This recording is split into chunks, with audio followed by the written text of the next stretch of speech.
ಸಿದ್ದರಾಮಯ್ಯ ದೆಹಲಿಗೆ ಪ್ರಯಾಣಿಸ್ತಾ ಇದ್ದಾರೆ. ದೆಹಲಿಗೆ ತೆರಳಲಿರುವಂತಹ ಸಿಎಂಗೆ ಆಪ್ತ ಸಚಿವರು ಸಲಹೆ ಕೊಟ್ಟಿದ್ದಾರೆ. ಹೈಕಮಾಂಡ್ ನಾಯಕರನ್ನ ಭೇಟಿ ಆಗ್ತಾರೆ ಸಿಎಂ. ನಾಯಕತ್ವದ ಬದಲಾವಣೆಯ ಬಗ್ಗೆ ಚರ್ಚೆ ಮಾಡೋದಕ್ಕೆ ಸಲಹೆ ಕೊಟ್ಟಿದ್ದಾರಂತೆ ಮುಖ್ಯಮಂತ್ರಿಗಳ ಆಪ್ತ ಸಚಿವರು. ಗೊಂದಲಕ್ಕೆ ತೆರೆ ಎಳೆಯುವಂತೆ ಹೇಳಿ ಅಂತ ಸಚಿವರು ಹೇಳಿದ್ದಾರಂತೆ. ಹೈಕಮಾಂಡ್ನಲ್ಲಿ ಈ ಪವರ್ ಶೇರಿಂಗ್ನ ಬಗ್ಗೆ ಮಾತಾಡಿ ಗೊಂದಲ ಆಗ್ತಾ ಇದೆ ರಾಜ್ಯದಲ್ಲಿ. ಸಂಕ್ರಮಣ, ಸಂಕ್ರಾಂತಿ, ಯುಗಾದಿ, ದೀಪಾವಳಿ, ನವರಾತ್ರಿ ಇದೆಲ್ಲ ಹೇಳ್ತಾ ಇದ್ದಾರೆ. ಕ್ರಾಂತಿಗಳ ಬಗ್ಗೆ ಮಾತಾಡ್ತಾ ಇದ್ದಾರೆ. ಇದಕ್ಕೆ ಹೈಕಮಾಂಡೇ ಬಂದು ತೆರೆ ಎಳೆದು ಬಿಟ್ರೆ ಎಲ್ಲನೂ ಮುಕ್ತಾಯ ಆಗುತ್ತೆ, ಸುಖಾಂತ್ಯ ಆಗುತ್ತೆ. ಹಾಗಾಗಿ ತಾವು ಹೇಗೂ ಹೋಗ್ತಾ ಇದ್ದೀರಿ ದೆಹಲಿಗೆ, ಹೈಕಮಾಂಡ್ ಬಳಿ ಇದ್ರ ಬಗ್ಗೆ ಮಾತಾಡಿ ಅಂತ ಸಲಹೆ ಕೊಟ್ಟಿದ್ದಾರಂತೆ. ಗೊತ್ತಿಲ್ಲ ಮುಖ್ಯಮಂತ್ರಿಗಳು ಮಾತಾಡ್ತಾರೋ ಇಲ್ಲೋ. ಈ ಹಿಂದೆ ಹೋದಾಗ ರಾಹುಲ್ ಗಾಂಧಿ ಅವರನ್ನ ಭೇಟಿ ಆಗಬೇಕಾಗಿತ್ತು. ಭೇಟಿಗೆ ಸಮಯಾವಕಾಶ ಕೇಳಿದರು, ಆದರೆ ಭೇಟಿಗೆ ಅವಕಾಶ ಸಿಕ್ಕಿರಲಿಲ್ಲ. ಈ ಬಾರಿ ಭೇಟಿಗೆ ಅವಕಾಶ ಸಿಗುತ್ತಾ? ಮುಖ್ಯಮಂತ್ರಿಗಳ ಜೊತೆಗೆ ಉಪಮುಖ್ಯಮಂತ್ರಿಗಳು ಕೂಡ ತೆರಳುತ್ತಾ ಇದ್ದಾರೆ. ಹಾಗಾಗಿ ಇಬ್ಬರೂ ಹೋಗ್ತಾರಾ? ಯಾವುದ್ರ ಬಗ್ಗೆ ಚರ್ಚೆ ಮಾಡ್ತಾರೆ? ಪರಿಷತ್ನ ಸ್ಥಾನ ಕೆಲವು ಇನ್ನಷ್ಟೇ ಫಿಲ್ ಆಗಬೇಕು, ಅದರ ಬಗ್ಗೆ ಎಲ್ಲಾದರೂ ಚರ್ಚೆ ಮಾಡ್ತಾರಾ? ಅಥವಾ ಮುಂದೆ ಕ್ಯಾಬಿನೆಟ್ ರೀಶಫಲ್ ಏನಾದರೂ ಮಾಡ್ತಾರಾ?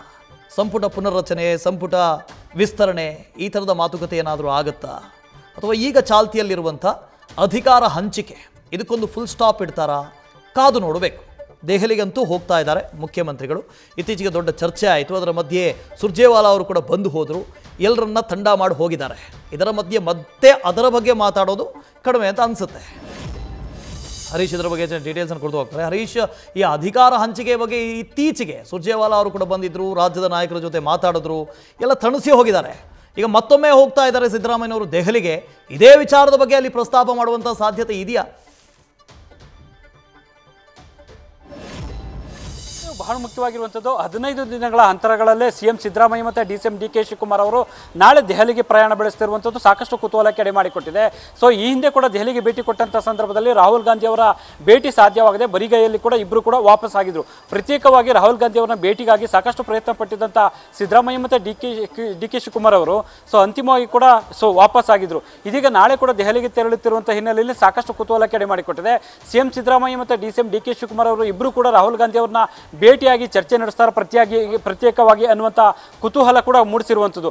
ನಾಳೆ ಮಧ್ಯಾಹ್ನ 3 ಗಂಟೆ ಸುಮಾರಿಗೆ ಕೂಡ ಸಿಎಂ ಸಿದ್ದರಾಮಯ್ಯರು ದೆಹಲಿಯತ್ತ ಪ್ರಯಾಣ ಬೆಳೆಸ್ತಾರೆ ಮತ್ತು ಡಿ.ಕೆ. ಶಿವಕುಮಾರ್ ಅವರು ಕೂಡ ಅವ್ರ ಜೊತೆ ತೆರಳುತ್ತಾರೆ ಅಂತ ಹೇಳಲಾಗ್ತಿದೆ. ಸೊ ನಾಳೆ ದೆಹಲಿಯಲ್ಲೇ ಕೂಡ ವಾಸ್ತವ್ಯ ಹೂಡ್ತಾರೆ. ಸೊ ಆ ಒಂದು ಸಂದರ್ಭದಲ್ಲಿ ರಾಜ್ಯ ಕಾಂಗ್ರೆಸ್ ಉಸ್ತುವಾರಿ ರಣದೀಪ್ ಸಿಂಗ್ ಸುರ್ಜೇವಾಲಾ ಅವರ ಜೊತೆ ಒಂದಷ್ಟು ವಿಚಾರಗಳಿಗೆ ಸಂಬಂಧಪಟ್ಟಂಗೆ ಚರ್ಚೆ ನಡೆಸ್ತಾರೆ ಅನ್ನುವಂಥ ಮಾತುಗಳು ಕೂಡ ಕೇಳಿಬರ್ತಿದೆ.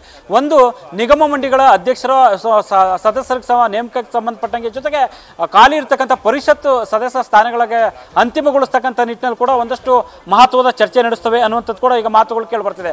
ಮತ್ತೆ ಜುಲೈ 25ನೇ ತಾರೀಕು ಏನು OBC ಸಭೆಯನ್ನು AICC OBC ಸಭೆ ನಡೆದಿದೆ, ಆ ಒಂದು ಸಭೆಯಲ್ಲೂ ಕೂಡ ಸಿಎಂ ಸಿದ್ದರಾಮಯ್ಯ ಅವರು ಭಾಗವಹಿಸ್ತಾರೆ. ಜೊತೆಗೆ ರಾಹುಲ್ ಗಾಂಧಿ ಅವರು ಕೂಡ ಭಾಗವಹಿಸುವಂತ ಸಾಧ್ಯತೆ ಇರುವಂತ ಹಿನ್ನೆಲೆಯಲ್ಲಿ ಆ ಒಂದು ಸಂದರ್ಭದಲ್ಲಿ ಸಿಎಂ ಸಿದ್ದರಾಮಯ್ಯ ಅವರು ರಾಹುಲ್ ಗಾಂಧಿ ಅವರ ಜೊತೆ ಪ್ರತ್ಯೇಕವಾಗಿ ಮಾತುಕತೆಯನ್ನು ನಡೆಸ್ತಾರಾ ಇಲ್ವಾ ಅನ್ನುವಂಥದ್ದು ಕೂಡ ಕುತೂಹಲಕ್ಕೆ ಎಡೆ ಮಾಡಿಕೊಟ್ಟಿದೆ.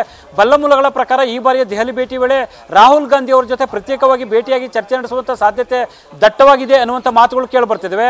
ರಾಜ್ಯದಲ್ಲಿ ಪದೇ ಪದೇ ನಾಯಕತ್ವ ಬದಲಾವಣೆ ವಿಚಾರಕ್ಕೆ ಸಂಬಂಧಪಟ್ಟಾಗಿ ಒಬ್ಬರಲ್ಲ ಒಬ್ಬರು ಶಾಸಕರು ಬಹಿರಂಗವಾಗಿ ಹೇಳಿಕೆಗಳನ್ನ ಕೊಡ್ತಾ ಇರುವಂಥದ್ದು ಕೂಡ ಹೈಕಮಾಂಡ್ಗೆ ತಲೆನೋವಾಗಿ ಪರಿಣಮಿಸಿರುವಂಥದ್ದು. ಜೊತೆಗೆ ಹೈಕಮಾಂಡ್ ಕೂಡ ಈ ಗೊಂದಲದ ವಿಚಾರಕ್ಕೆ ಸಂಬಂಧಪಟ್ಟಂಗೆ ಯಾವುದೇ ಸ್ಪಷ್ಟ ನಿಲುವನ್ನ ಅಥವಾ ಯಾವುದೇ ರೀತಿಯಲ್ಲಿ ಹೇಳಿಕೆಗಳನ್ನ ಕೊಡ್ತಕ್ಕಂಥದ್ದು, ತೆರೆ ಎಳೆಯತಕ್ಕಂಥ ಒಂದು ಪ್ರಯತ್ನ ಆಗದೇ ಇರುವಂಥ ಹಿನ್ನೆಲೆಯಲ್ಲಿ ಈ ಬಾರಿಯ ದೆಹಲಿ ಭೇಟಿ ಸಂದರ್ಭದಲ್ಲಿ ಇದಕ್ಕೆ ತೆರೆ ಎಳೆಯುವಂಥ ಒಂದು ಪ್ರಯತ್ನ ಆಗುತ್ತಾ ಅನ್ನುವಂಥದ್ದು ಕೂಡ ಈಗ ಪ್ರಶ್ನೆಗಳು ಉದ್ಭವ ಆಗಿರುವಂಥದ್ದು. ಸೊ ಒಂದು ಬೇರೆ ಬೇರೆ ಶಾಸಕರು ಕೂಡ ನಾಯಕತ್ವ ಬದಲಾವಣೆ ಆಗಿರ್ಬೋದು, ಅಧಿಕಾರ ಹಂಚಿಕೆಗೆ ಸಂಬಂಧಪಟ್ಟಂಗೆ ಒಂದಲ್ಲ ಒಂದು ರೀತಿಯಲ್ಲಿ ಗೊಂದಲದ ಹೇಳಿಕೆಗಳನ್ನ ಕೊಡ್ತಾ ಇದ್ದಾರೆ.